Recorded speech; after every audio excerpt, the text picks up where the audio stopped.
Bro, that's what it's all about, bro. We hunt like wild dogs. Let's get it. Gang on me, gang on 3. 1, 2, 3. Yeah!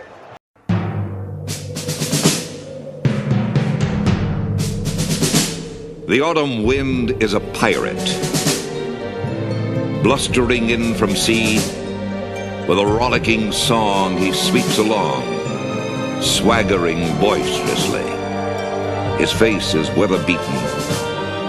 He wears a hooded sash, with a silver hat about his head, and a bristling black mustache. He growls as he storms the country, a villain big and bold. And the trees all shake and quiver and quake as he robs them of their gold. The autumn wind is a raider, pillaging just for fun. He'll knock you round and upside down and laugh when he's conquered and won. Since week 1, the Las Vegas Raiders haven't done much right. Even in their second win of the season after a 4-game losing streak, the team didn't look very good. They won the game because they just so happened to be playing the absolute worst team in the NFL. Some say it's because the Raiders have no talent. While they don't have a roster comparable to the Kansas City Chiefs or Philadelphia Eagles, they have more than what they're showing. I mean, did they not squander away an opportunity to win against the Chicago Bears? In other words, they're not making much use of the talent they have. They're not giving guys the opportunity to do what they do best and put them in position to win. In fact, they're doing the exact opposite with a lot of them. Now they're 2-5 at the bye and they're looking for ways to turn this thing around. Well, it may be too late to really turn things around like that for this year, but they can do some things to improve and have momentum going into next year. It's funny because you can actually say do everything the opposite of what you did over the first 7 games and be right. There are some things I'd like to see the Raiders do coming out the bye though. Here they are. First things first, the Raiders need to get the ball to running back Ashton Jeanty. Good things happen for that offense when he gets the ball. You remember week 1 against the New England Patriots when it actually looked like they were going to have a good offense?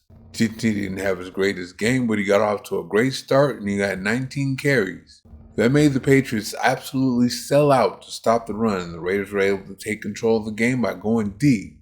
They dared quarterback Geno Smith to beat him with his arm, and he did. He completed 70% of his passes for 362 yards, a touchdown, and an interception in the game. He completed 9 passes of 20 yards or more too. You can do that when you have everyone at the line of scrimmage trying to stop the run. Tight end Brock Bowers also benefited from Jeanty's presence in week 1 and will do so again when he gets back. He had 103 yards on 5 catches. When Jeanty holds those linebackers and safeties up with play action, that's all Bowers needs to get himself open. Now, I don't know what the Raiders are going to do with receiver Jacoby Myers. Are they going to trade him or what? It really doesn't matter though. Trey Tucker needs to be the wide receiver 1 on the team. Bowers is obviously going to be the number 1 receiver, but Tucker should be the wide receiver 1. He's been getting open all year, but a lot of the times Smith's been forcing it to Myers, who really hasn't been getting open. And no, he's not getting double teamed a lot. He's not dangerous enough for all that. As a matter of fact, he's struggling to get separation. You don't double a guy that's struggling to get separation. He averages just 2.9 yards of separation per route run. That's good for number 61 in the NFL. Meanwhile, Tucker is an elite separator. He gets 4.1 yards of separation per route run. He's number 5 in that department. This kid has improved his hands, grown as a route runner, and still has those 4.2 wheels. He's a return man, so he can run after the catch too. The Raiders need to continue his development and keep letting him grow. Another thing the Raiders need to do is make Geno Smith go sit down somewhere and start Kenny Pickett. Do I think he's going to magically solve the Raiders' problems? No, I don't. I mean, you never know. Miracles do happen, but I ain't counting on that. The Raiders' next quarterback is likely in the 2026 NFL Draft. The reason why the Raiders need to sit Smith is to hold him accountable for how horribly he's been playing. Maybe he starts to realize where he went wrong while he's on the sidelines, and when he gets an opportunity, he gets back in there and starts balling. At the same time, the Raiders need to see what they have in Pickett. He's probably not starter material, but the Raiders have to find that out, and they have to find out if he's at least worth keeping around as a backup. For all you Aiden O'Connell fans out there, we already know what he can and can't do. Let's see what this former first-round pick can do. O'Connell's been out injured and hasn't been practicing anyway. They can always go to O'Connell if Pickett doesn't play well, but again, Pickett's the guy we need to see because we haven't seen him as a Raider yet. The Raiders really need to pull the plug on the Jordan Meredith at center and Jackson Powers Johnson at guard experiment. I think Kansas City Chiefs interior defensive lineman Chris Jones showed us it's a bad idea. I have yet to see Meredith play well at center, and Powers was doing pretty well at guard until he met Jones. Jones had 3 pressures and a sack on him. He played well against the run too, with 2 tackles and one of them being for a loss. The last time the Raiders saw the Chiefs with Powers at center and Meredith at guard, Jones had an even bigger day with 3 pressures and 2 sacks. Powers and Meredith only allowed a pressure apiece in that game though. This isn't just about Jones though. Powers has shown all year that he's not as good at guard as he is at center, and Meredith has shown he's not as good at center as he is at guard. I don't know, but I think Kelly's the genius behind this, and you know the difference between a genius and an idiot, right? It's a very thin line.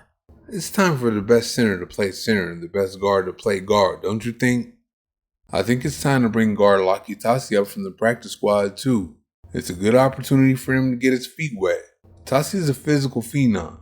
He's 6'6", 373 pounds, and he can run. I haven't seen a 40 time on him, but I have seen him play rugby, and I've seen him run, and believe me, he can run. He has a good body control for such a big man too. He's a pretty good athlete. He also looked good in the preseason. Guys would crumble when he hit him.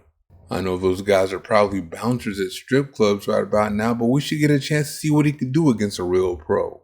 I'm not saying start him, but a play here and a play there would do him some good right now. It would at least give him a baseline to start from so he would know what he needs to work on for next year. I think that was Deion Sanders that said, I ain't never sat the bench and said, oh, I learned a whole lot today. You gotta let him play, take his lumps, and learn his lessons. The Raider offensive line really isn't that good as it is, so what do they have to lose running him in there for a couple of plays? Alright, man, we've been talking about the offense long enough. Time to get to the defense, right? Well, there's only one guy that I really want to see in particular. That's corner Darian Porter. I still can't believe head coach Pete Carroll gushed over him from the time he drafted him all the way through training camp, calling him the next Richard Sherman, saying he wasn't afraid to start freshmen or rookies, and then all of a sudden out of nowhere he starts Caillou Blue Kelly. Then I really got vexed and perplexed when Kelly played horribly and Carroll still didn't give Porter a shot. What kind of crap is that? Something we don't know of must have happened. Oh wait, it gets worse. Porter gets a shot when Eric Stokes gets hurt and opposing offenses still target Kelly, while Porter looks like the best corner the Raiders have.